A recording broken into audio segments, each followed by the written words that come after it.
There is a particular kind of fear that does not look like fear. It looks like checking your bank account 3 times in one morning. It looks like buying something you do not need because, for 5 minutes, it makes you feel like life is not winning. It looks like hoarding opportunities, over-explaining your worth, saying yes when you are already exhausted, and feeling guilty the moment you rest. It looks like earning more money and somehow still feeling poor. Not poor on paper, necessarily. Poor in the nervous system. Scarcity mindset is often described as a money problem, but money is only one of its languages. Scarcity can attach itself to time, love, attention, safety, food, success, beauty, opportunities, energy, affection, approval. It is the feeling that there is not enough. Not enough money, not enough time, not enough chances, not enough space, not enough love, not enough proof that you are safe. And once the mind begins to believe this, it does not simply relax when circumstances improve. That is the cruel part. A person can leave the difficult childhood, get the job, pay the bills, build the life, and still move through the world as if everything could be taken away by Tuesday. Because scarcity is not only a situation, it can become a lens, a way of seeing, a nervous system habit, a quiet religion of never enough. And like most religions, it has rituals. Check again. Save everything. Spend impulsively. Compare constantly. Prepare for disaster. Accept less than you deserve. Do not ask for too much. Do not relax too deeply. Do not trust the good season, because the rain may stop, the door may close, the person may leave, the money may vanish, the opportunity may never come again. Scarcity mindset is not stupidity.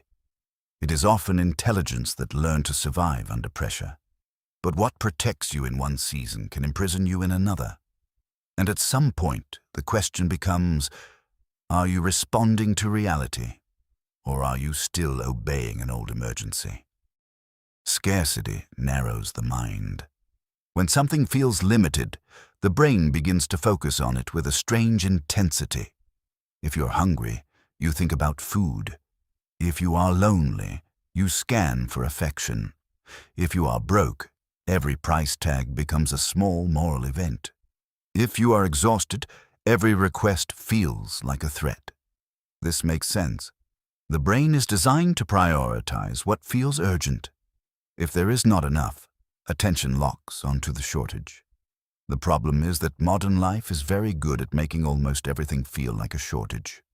Not enough money, not enough followers, not enough productivity, not enough youth, not enough success, not enough time before everyone else passes you.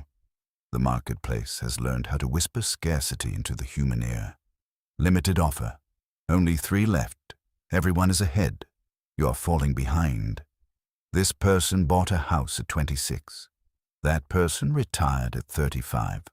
This person wakes up at 5, drinks green liquid, owns matching glass containers, and somehow has both abs and peace. The internet is a factory of artificial shortage. It takes human insecurity and puts it on a schedule. And when the brain believes it is behind, it stops thinking broadly. It becomes reactive. It grabs. It compares. It panics. It mistakes urgency for truth. This is why scarcity mindset often leads to choices that make life smaller. You avoid looking at your money because the fear is too large. You impulse buy because temporary relief feels better than long-term planning. You stay in a bad job because uncertainty feels more dangerous than misery.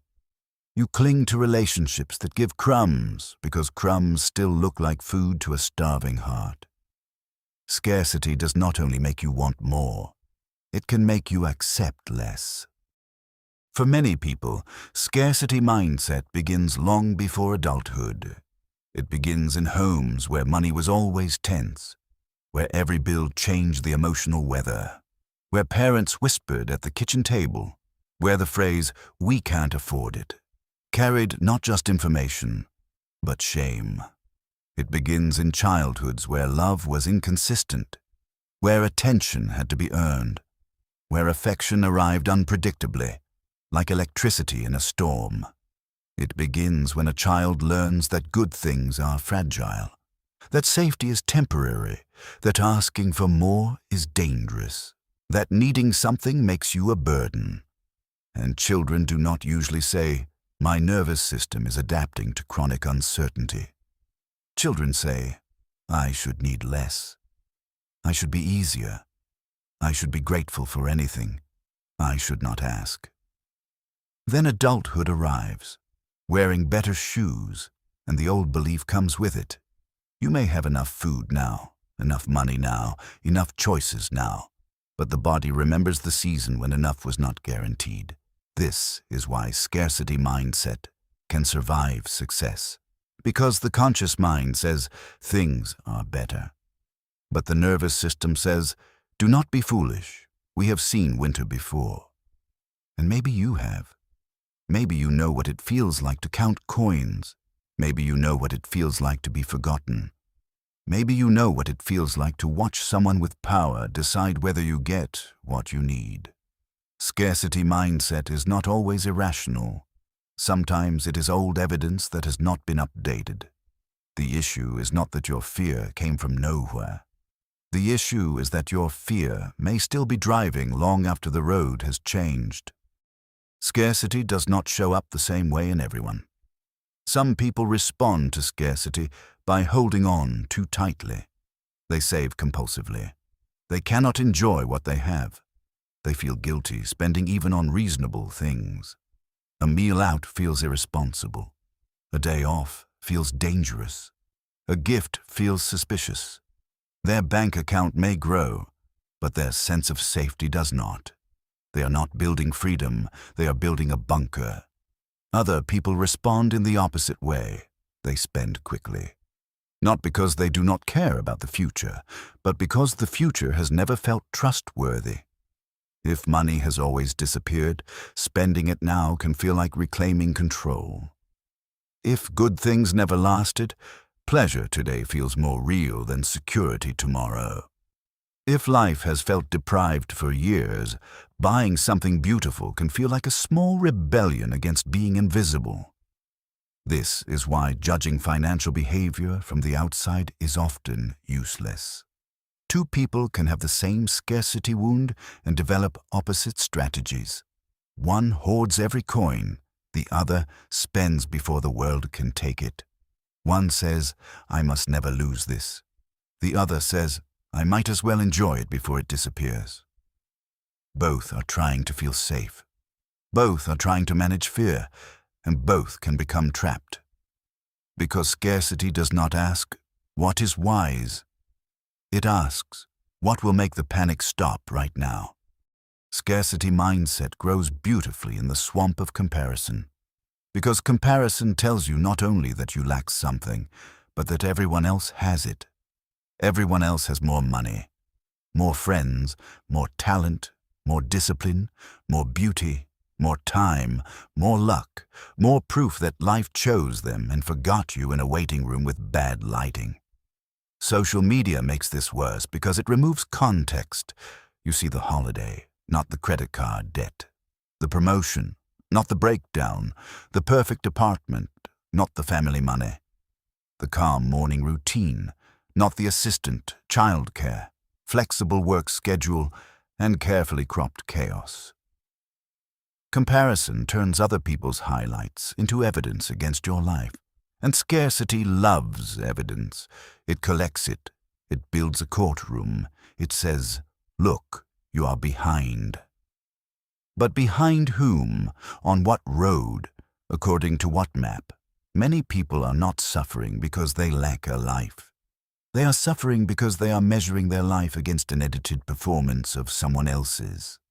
The scarce mind cannot simply witness another person's success. It translates success into threat. Their progress means my failure. Their beauty means my inadequacy. Their wealth means my poverty. Their relationship means I am unchosen. Their confidence means I am late. But someone else having something does not automatically mean there is less life available for you. This sounds obvious. It does not feel obvious when scarcity is driving. Because scarcity turns existence into a queue, and everyone in front of you looks like proof that you may not get served. Scarcity mindset is not only financial. It can quietly govern love. If affection was rare, you may overvalue crumbs. A delayed text becomes a crisis. A small compliment becomes a feast. A person showing inconsistent interest becomes irresistible, not because they are extraordinary, but because the nervous system recognizes the old rhythm. Almost. Maybe. Not yet. Try harder. This is where scarcity and attachment wounds begin shaking hands in the dark. You may stay where you are not fully wanted because part of you believes love is supposed to be negotiated. You may become overly grateful for basic respect. You may fear asking for your needs because needs feel like the fastest way to lose someone. You may accept emotional poverty and call it patience. But love is not supposed to feel like waiting outside a locked house, grateful whenever someone opens the window. Scarcity mindset can make healthy love feel strange at first. If you are used to earning affection, consistency can feel boring. If you are used to anxiety, peace can feel suspicious. If you are used to emotional hunger, being nourished can feel unfamiliar. This is why healing often requires learning not only to leave what hurts, but to tolerate what does not. To stop confusing intensity with value. To stop believing that something must be rare to be precious. To stop treating crumbs like proof that you have been chosen. One of the most common forms of scarcity today is time scarcity. The feeling that there is never enough time. Not enough time to rest, to think, to begin again, to learn the skill, to recover, to become who you thought you would be by now. Modern culture constantly reminds you that time is running out. Start younger. Move faster. Build earlier. Optimize everything. Do not waste your 20s. Do not waste your 30s. Do not waste your mornings. Do not waste your evenings. Do not waste your potential. At some point, even leisure begins to look suspicious. You sit down and immediately feel accused by the furniture. Should you be working, learning, exercising, improving, answering messages, building a side hustle, becoming a more impressive version of yourself so strangers on the internet can tell you that you finally deserve oxygen? Time scarcity turns life into a debt. Every quiet moment becomes something you owe to productivity. But a life cannot be built only out of efficiency. A human being is not a machine with feelings as a manufacturing defect. The mind needs unmeasured time. Relationships need unproductive time. Healing needs time that looks, from the outside, like nothing. Scarcity says, use every minute. Wisdom says, not every minute wants to be used. Some minutes are meant to be lived. When people hear the opposite of scarcity mindset, they often think of abundance mindset. And unfortunately, that phrase has been dragged through enough beige Instagram quotes to require medical assistance.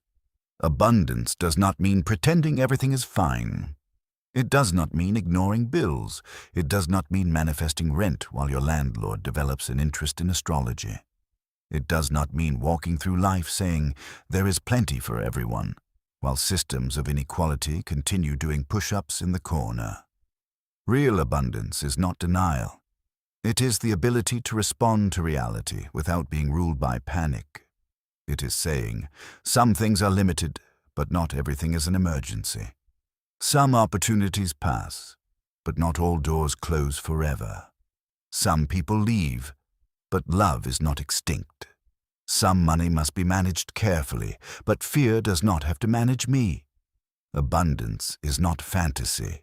It is nervous system flexibility. It is the capacity to see more than one option. Scarcity narrows, abundance widens. Scarcity says, this is my only chance. Abundance says, this matters, but I can survive if it changes. Scarcity says, if they leave, I am nothing. Abundance says, I can grieve without disappearing. Scarcity says, if I spend, I will be unsafe. Abundance says, I can choose carefully without worshipping fear. Scarcity says, I am already behind. Abundance says, my life is not a race against someone else's highlight reel. This is not easy.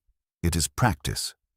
And practice is less glamorous than pretending to be enlightened, but it has the advantage of being real. The first step is to name where scarcity lives.